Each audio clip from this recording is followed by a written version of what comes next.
जय जगन्नाथ सांग माने छोट पिला हुंतु किंबा वयस्क व्यक्ति आपण माने निश्चय चॉकलेट खाइबा को भल पांती किंतु आपण केबे भाबिछंती कि एही सुस्वादु चॉकलेट किपरि तयारी हुए जदि नुहे तेबे आजिर भिडियोटी खास आपणक पई तेणु भिडियोटी को शेष पर्यंत निश्चय देखंतु। तेबे चॉकलेट तयारीर आरंभ हुए कोको गछरु।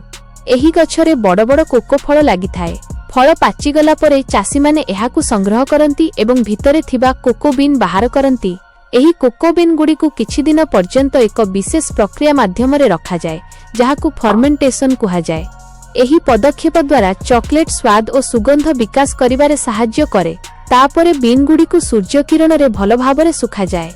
सुखी गला परे से गुडी को चॉकलेट कारखाना को पठा जाय। कारखाना रे प्रथमे कोको बीन को सफा करा जाय एवं परे उच्च तापमात्रा रे भजा जाय। एही प्रक्रिया को रोस्टिंग कुहा जाय। भजा जिबा परे चॉकलेट सुगंध आहुरी बढ़ी जाय।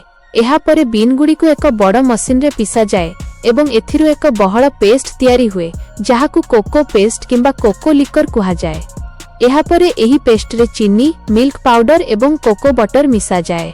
बड़ बड़ मेसिन एहाकु घंटा घंटा धरी मिश्रण करा जाय जहा फलरे चॉकलेट नरम और स्मूथ होई थाए। तापरे चॉकलेट को गरम और ठंडा करी टेम्परिंग करा जाय। एहा चॉकलेट को चमकदार एवं आकर्षणीय करी थाए। शेषरे तरल चॉकलेट को विभिन्न आकृतिर छांचरे ढाला जाय। ठंडा हेबा परे एहा कठिन होई जाय एवं एहा परे चॉकलेट को पैकेट करी बाजार को पठा जाय।